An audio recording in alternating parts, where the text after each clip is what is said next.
வணக்கம் அஸ்ட்ரோ ஞான அன்பர்களே, நான் ரமணன் அஸ்ட்ராலஜர் பேசுகிறேன். இந்த பூரட்டாதி மாதத்துக்குரிய அனைத்து ராசிகளினுடைய பலனையும் பார்ப்போம். கும்பராசி அன்பர்கள், கும்பராசி அன்பர்களுக்கு ராசிலேயே ராசியாதிபதி வக்கரமாக ஸ்ட்ராங்காக இருக்கார். 2ஆம் இடத்துல ராகு இருக்கார். இவங்க 4ஆம் இடத்துல குரு பகவான் இருக்கார். வக்கரமாகிறார் அக்டோபர் 15ஆம் தேதி.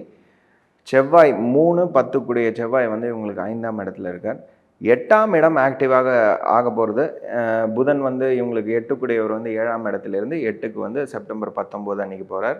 சூரியன் 8ஆம் இடத்துல இருக்கார். இவங்களுக்கு 9 கூடிய சுக்கிரனும் 8ஆம் இடத்துலையே இருக்கார். ஸோ இவங்களுக்கு 8ஆம் இடம் ரொம்ப ஆக்டிவாக இருக்கக்கூடிய ஒரு காலம் அப்படின்னு சொல்லும் பொழுது மறைமுகமான எதிர்ப்புகள், மறைமுகமான வரவுகள்,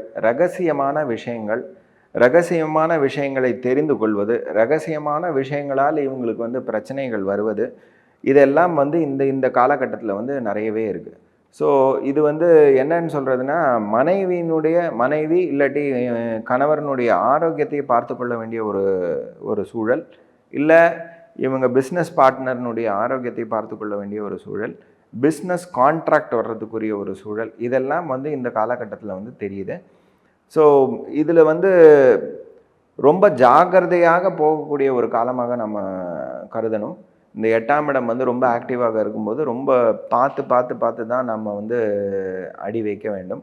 இந்த காலகட்டத்தில் மெயினாக பெருமாளை வழிபடுவது, திருப்பதி சென்று வருவது, அதே மாதிரி விநாயகரை வழிபடுவது, அதே மாதிரி துர்க்கையை வழிபடுவது இவங்களுக்கு நல்ல ரிசல்ட்ஸை கொடுக்கும். அதே மாதிரி சுப்பிரமணியரை வழிபடுவது, இது எல்லாமே ஒரு புதன்கிழமையாகவோ இல்லை துதியை அன்னைக்கோ இல்லை சதுர்த்தி அன்னைக்கோ இந்த ஸ்தலங்களுக்கு சென்று வருவது இவங்களுக்கு நல்ல நிவர்த்தியை கொடுக்கும்.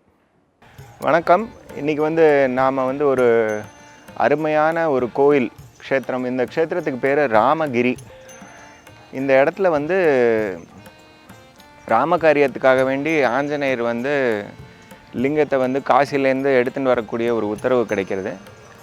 வர்ற டயத்தில் பைரவர் ஒரு பெரிய சொனையை உண்டாக்கி அந்த சொனையில் அவரை அட்ராக்ட் பண்ணி அங்கே அந்த லிங்கத்தை பைரவர் கையில் கொடுக்க, அவர் ஒரு ஆடு மேய்க்கிறவர் மாடு மேய்க்கிறவர் மாதிரி ஒரு கோலத்தில் இருந்து அந்த லிங்கத்தை கையில் வாங்கி வச்சுக்கிறாரு.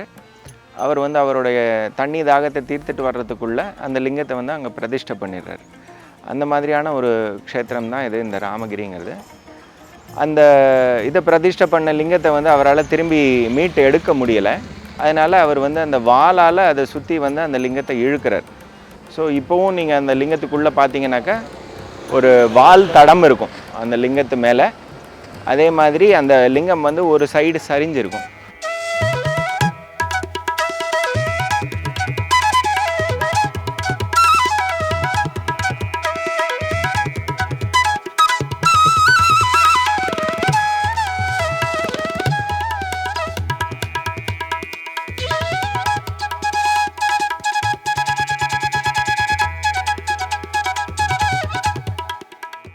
பிக்சர் பார்த்திங்கன்னா உங்களுக்கு தெரியும், அந்த லிங்கத்தை ஆஞ்சநேயர் வாளால் சுருட்டி இழுத்துட்டு இருக்கக்கூடிய ஒரு கோலம். அதனால் இந்த இடத்துக்கு பேர் வாலீஸ்வரர்னு பேர். இந்த இடம் அந்த லிங்கத்து மேலேயே அந்த வாளோட தடமும் இருக்கும். உள்ளே போய் பார்த்தீங்கன்னாக்கா அந்த லிங்கம் கொஞ்சம் சரிஞ்சிருக்கிறதையும் நீங்கள் பார்க்கலாம். நல்ல தண்ணி, ரொம்ப திதிப்பாக இருக்கக்கூடிய தண்ணி இங்கே கிடைக்கும். இப்போது இது புத்திர பிராப்திக்குரிய ஒரு நிவர்த்தி ஸ்தலம். இங்கே புத்திர பிராப்தி இல்லாதவங்களுக்கு இங்கே அந்த பின்னாடி பார்த்தீங்கன்னாக்கா அங்கே ஒரு சொனை இருக்கும். அந்த சொனையில் நித்தியம் தண்ணி இருக்கும். அந்த நந்தி வாயிலேருந்து தண்ணி வந்துக்கிட்டே இருக்கும்.